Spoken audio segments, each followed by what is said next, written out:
News Radio 840 WHAS. Good Sunday morning. Bob Sokoler, the Louisville Real Estate Show with you till the top of the hour. We've got with us Chuck Crosby from the Crosby Law Offices. Great guy, does a great job closings, and he does a lot more like wills.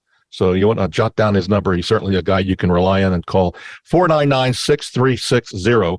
Another guy you can rely on and call, and he comes in as a team because it's Home Team Inspection Service. Brad Lawler. You can reach Brad at 844-411-TEAM. Gentlemen, good to have you here. Good morning. Yeah. Good morning. Well, let's start off with this question. I found this fascinating. We've had it once or twice before. Tony, and I think it's IE, so it's a lady, wrote us an email. She says, our neighbors have a pool, and they like to skinny dip in the pool in the evening. And so Tony says she's got young kids, and she is worried that one of them might see what's going on there. So she's wondering, apparently she just moved into this house, didn't know that the neighbors were doing this. I guess you can't really see that if you're going to look on a walkthrough or you're looking at the home. She's wondering, what action can she take, Chuck? What would you suggest? Well, do you really want to call the cops on, somebody in the backyard within decent exposure? Yeah. You'll definitely not be invited to the block party. I've seen it happen before where, I'm trying to draw the closest analogy I can get is the fellow would urinate off the back of his deck and there was no fence. So neighborhood kids are, standing right there while he's doing his business. That, of course, did not work out well for him. I certainly wouldn't want to equate being a naturalist with anything criminal, but there are scenarios where I can see lines being crossed. Apple pie diplomacy, take over a pie and say, hey guys, I think maybe, be helpful if you put up a bigger fence or something. That just really, that's a hard one, Bob. Chuck, I get that. Would you suggest here that if, in the light of apple pie diplomacy, could you go to a place that makes cakes and have them draw a swimming pool with somebody diving in naked and say, hey, you need to cover that up. Now, I know people who are into perhaps that, and they all have big fences. They're not trying anything. So if there is a lack of fencing, or she's just afraid that the kids are going to seek it out, there's not much about that. Okay, somebody wants to peer through your windows, you're not necessarily liable for that. Though there's a couple of really interesting cases that sometimes suggest otherwise. It's just something you go talk to them about. Right. And if it's a real thing, go ahead. No, we'll finish this up on this one question, then we'll move on, I promise. So if you are a nudist, I'm turning this around, and like maybe some friends that you might have, you mentioned this, Chuck, and you do everything you can to protect your privacy and anybody seeing into your backyard, yet you like to sunbathe or whatever in the nude, is it illegal to do that if you've taken any precautions that are needed? Well, that the equivalent in my mind is standing naked in front of a window. If you've pulled the curtains and somebody walks up and opens the curtains and peers through, if it's an adult, well, they're the criminal. But if it's a kid, things get murky. Okay. The whole, if you put up a fence, top it with barbed wire, put a wild dog in there to prevent a kid from getting into something, and the kid still gets into it, well, you're still liable. Okay. So with kids, it's a little bit murkier. All right. We're going to move on because we've gone to this one, and there's really no answer at this point, but okay. Hopefully, Tony, this gives you a little insight. You just keep the kids from looking into the neighbor's yard. This one for you, Brad, a question, and actually for you and Chuck on this. This comes from Jackson. He's selling his home and is in the process of remodeling the bathrooms. He was under the impression that he should caulk around the toilet bases at the toilets where they meet the floor. His neighbor came over and said, don't do that because it might hide any leaks if the toilet is leaking. So, Brad, we'll start with you. From your perspective, you see a home where toilets have been caulked. He's wondering, should he caulk the toilets? And if he does, we'll get to Chuck on this. Would that be considered concealing a problem if it starts to leak? So let's start with you, Brad.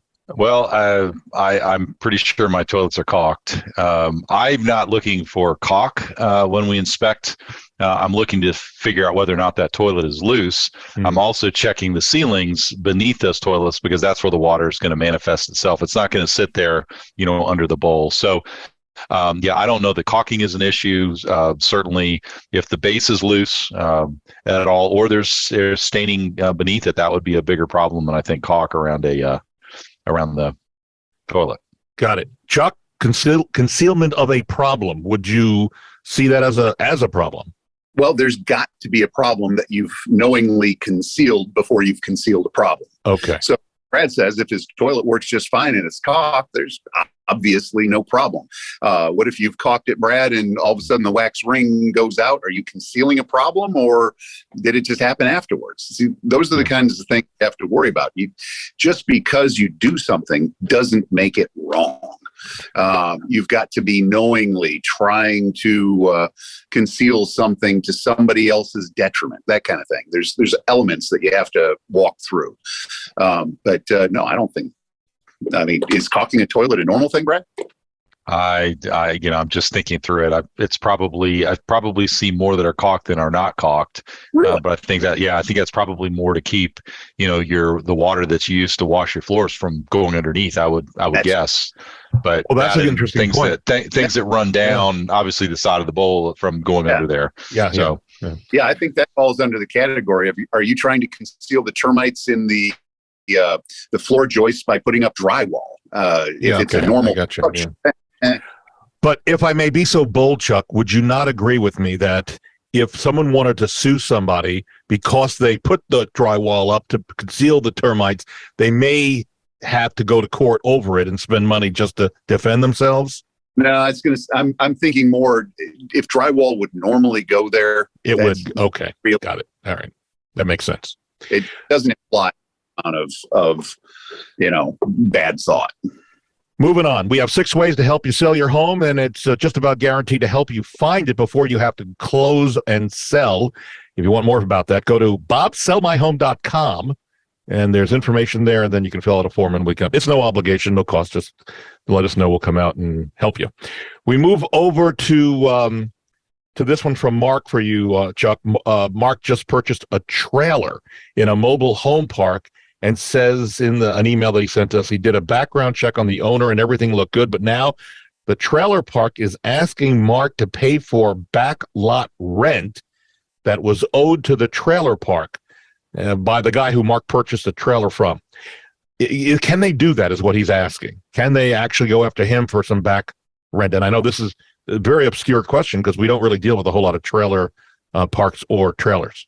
And that's not even a real estate question because most homes are personal property. They're like a car. And if a person sells you his mobile home and it's on a lot, my bet is, they can come after you because if it was owed, I'd call it analogous to taxes. Just because you don't know they exist doesn't make them go away.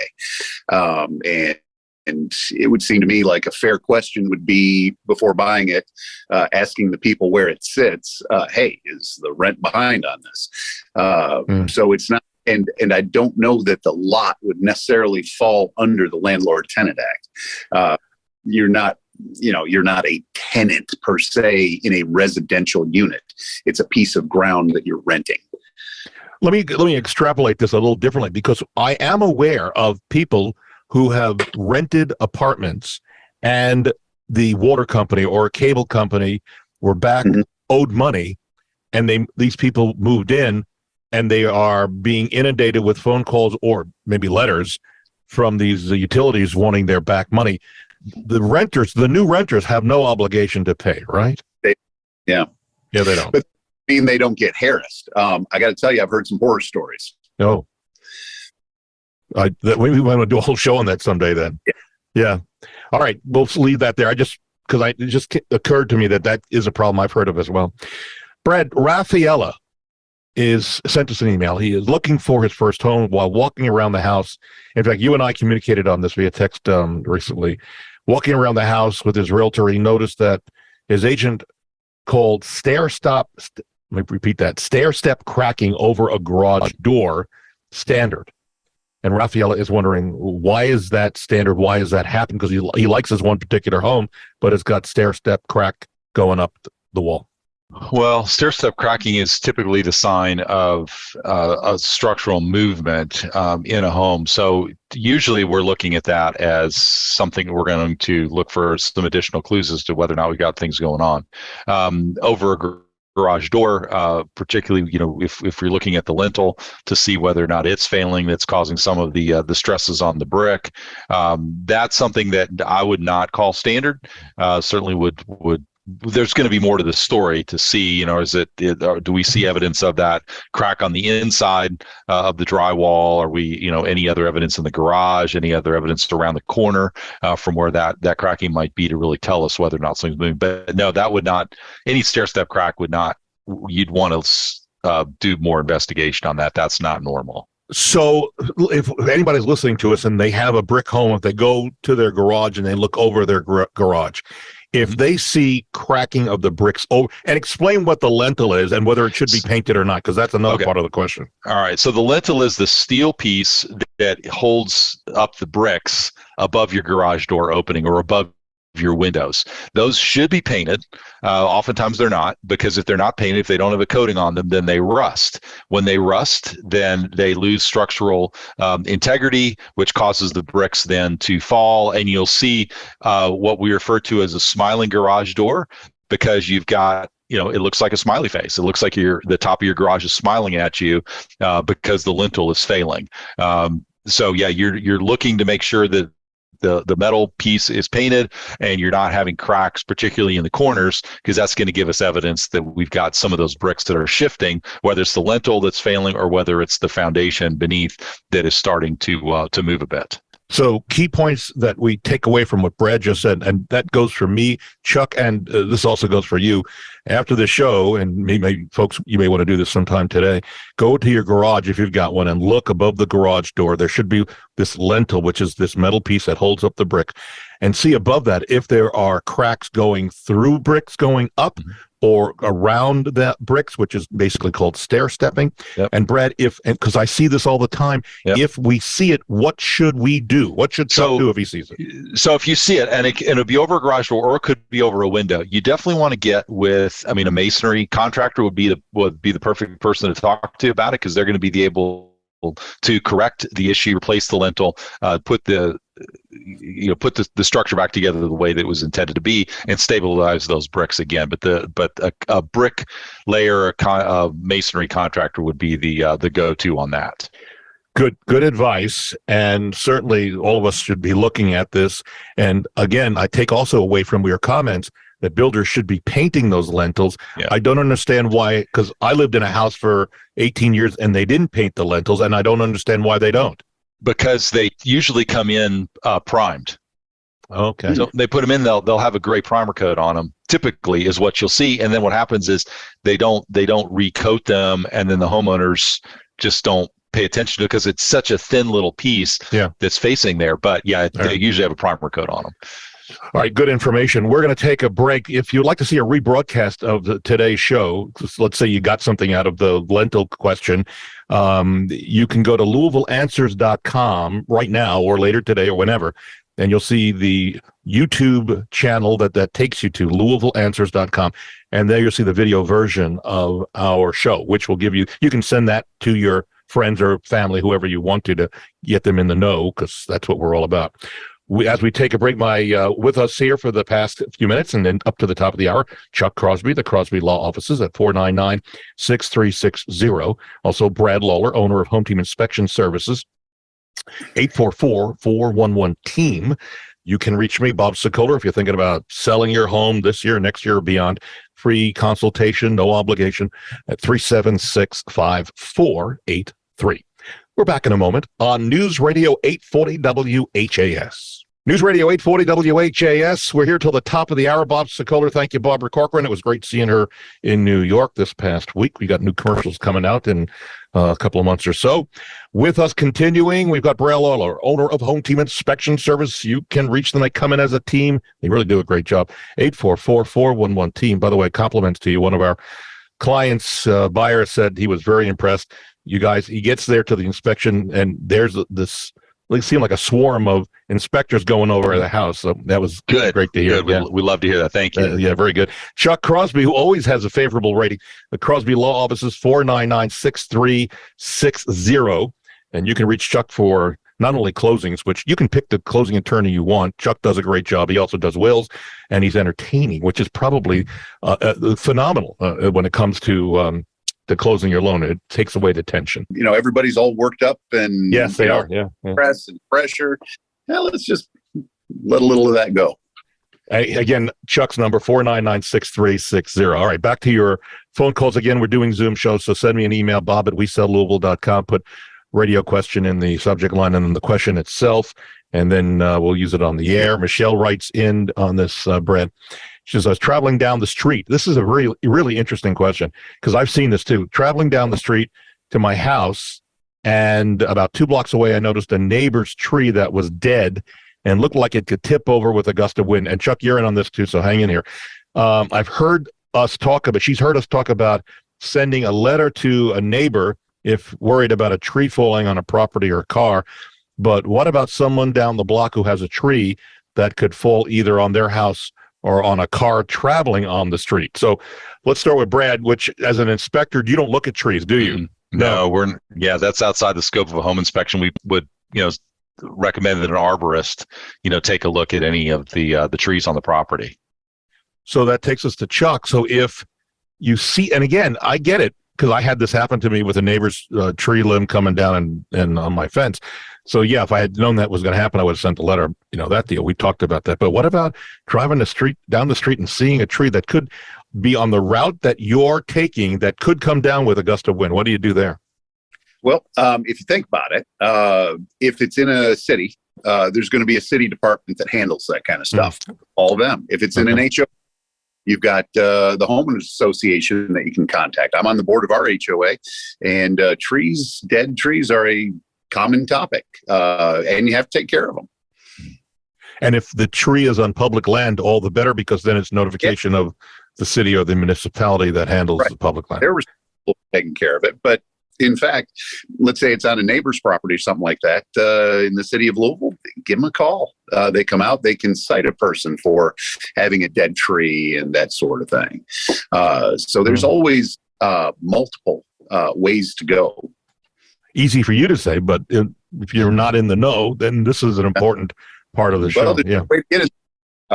Give me a call. Yeah, we'll go out Chuck's number in just a bit. Brad Berkeley shopping for a home here in Louisville. He's found only a couple that he's interested in, and one of the homes has stucco on the outside. His agent's saying that there are red flags in buying a stucco home. I know we've talked about this on the show, but what are some of the things that anybody who's buying a stucco home should be aware of? Well, okay, so let's define that there's a difference between stucco and what we would know as an artificial stucco, or what we refer to as EIFS, or maybe some people in the commercial space would call it dry-vit. But true stucco is more of a concrete type product, and there are less issues with that. So if you're looking at, more historic homes, older homes in the city, that may be true stucco. And that is plaster on lath construction. With the EIFS product, what that is basically a skim coat over an insulated board, so polystyrene board. And if it's not installed correctly, EIFS can build up a lot of water behind it, and a lot of damage can be done completely hidden from anybody's view. And so the challenge with the EIFS homes is that you really need to find someone who's certified to do EIFS inspection. And an EIFS inspection is not a visual inspection. It's actually an inspection that you have to do, that you drill holes in it to check moisture levels behind it. And there's only 2 companies in the entire region I'm aware of that are certified to do EIFS inspections. Home Team's one of them.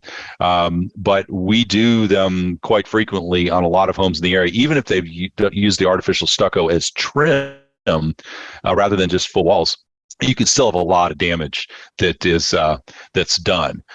Manufactured stone veneer is another product that is also has to be installed correctly. If not, water gets behind it and also causes a tremendous amount of damage there too. So I wouldn't be completely afraid of stucco, Right. but you just got to know that it's been installed correctly and it's inspected and tested properly. We should tell you that if you're thinking of selling your home, we have a free, no obligation booklet that has hundreds of useful tips. If you want a copy, free of charge, send me an email, bob@wesellouisville.com, and put selling tips in the subject line. And I should point out that if you're thinking of selling your home, you may want a copy of Home Team Inspections, what to expect with an inspection. Right. And that's free of charge as well. Email bob@wesellouisville.com and just say, send me the home inspection, what to expect. Something along home inspection, I'll know, and I'll send that out to you also free of charge and no obligation, right? Arnold discovered a leak in his water line last month, Brad, and he had it fixed. The water bill he just received was more than $1,000. So obviously this water line was leaking. That's pretty bad. He heard he could appeal the bill to the water company, and he's wondering, do any of us know about it? I will tell you. Do you know anything about it? No, I've heard people that have tried it, and the water company's response has been if it's on the home side of the meter, then it's the homeowner's problem. If it's on the other side, but that's just anecdotal evidence. I've not gone through it, so tell me more. Tell me what you've heard. So it wasn't what I heard, what I experienced. Now, admittedly, this is going back 6 or so years ago, so policy could have changed. So folks, take this with a big grain of salt, but know that this is a possibility you want to check.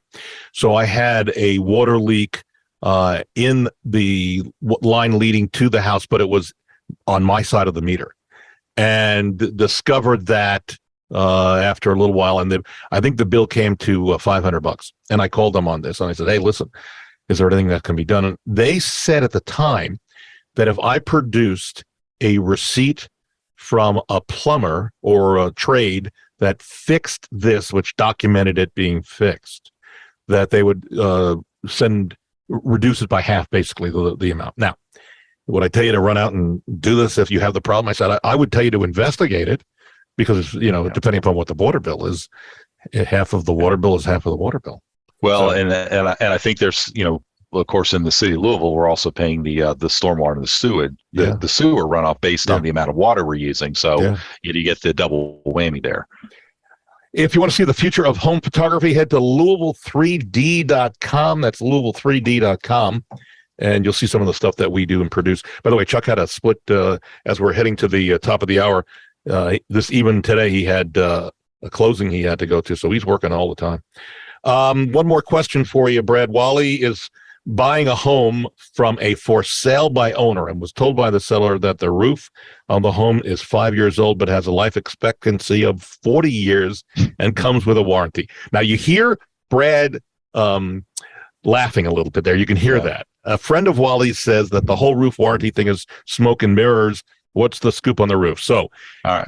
I'm sure the roofers are not going to be happy with you or me, but tell everybody what's going on. Okay. So the first thing I'm going to say is the shingles are rated for 30 years or 40 years or 50 years based on thicknesses and the structure of them. Yeah. However, the installation is what makes or breaks that warranty. And they have to be installed in a particular manner. They have to. Some of the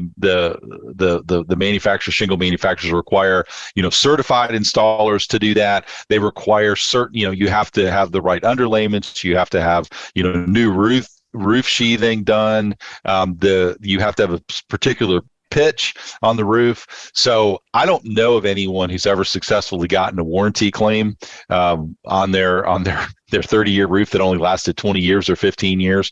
But what I can tell you is that the home inspector or the roofing contractor should be able to tell the client kind of where it is in the lifespan of those shingles by looking at some of the things we've talked about: granular loss, whether they're lifting, curled edges, all of the things we talk about all the time. You can look at and tell whether or not it's going to, is it really a 5 year, 5 years old, or was a section of it replaced 5 years ago and the rest of the roof looks to be 20 or more years old. We see that all the time. People say, well, the roof was replaced 2 years ago.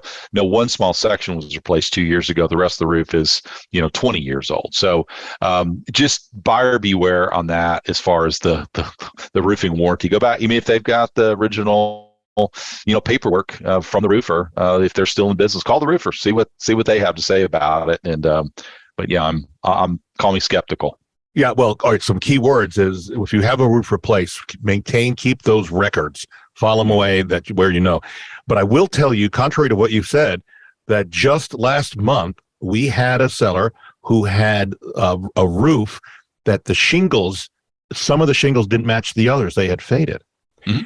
Yeah. And yeah. This couple saved the warranty and saved the installation. They went back to the roofing company, and the roofing company made them what I would consider a spectacular offer with either replacing the shingles that were not the same color or towards a new roof. And we gave that option to the buyers. They were my sellers. We gave that, and the buyers picked what they wanted to. But it's all about records and maintain. And you want to be nice about this, because the minute you get angry and mean, things get out of control. And the point that they were able to go back to the person who put the roof on originally. I mean, how many people can say you can go back to the person who put your roof on 20 years ago, and that they were still in business, right? That they were still in business, right? Because in this day and age with COVID and everything, under the same ownership. Yeah, exactly. Well, we are out of time, folks. Interesting show. Brad Lawler, owner of Home Team Inspection Service. They come in as a team, and they do a great job. They're the #1 home team inspection service 7 years in a row. When will we know if we've made it to the 8th year in a row? About January 20th. Okay, so we're waiting with bated breath. And Brad's number 844-411-TEAM. Chuck Crosby, who was also with us, who has already gone off to work on closings this morning. Yeah, even on a Sunday, Chuck's a great guy, does a great job. If you need him, you want to talk to him, whether it's closings or wills or anything else he does, or his advice, he is a great guy. 499-6360. And you can reach me for a consultation on getting your home sold. I'll come out. We talk about it. It's me. It's not an agent. It's not anybody else. It's me. I come out, for better or worse. And I'm dressed pretty nice. I'm not going to wear jeans, and I'm not going to wear shorts. I come out. We talk. No obligation. No fees. Nothing. It's all about what we do to help our potential sellers and sellers get the job done and sell a house. You can reach me at 376-5483. We're out of time. See you next Sunday on News Radio 840 WHAS.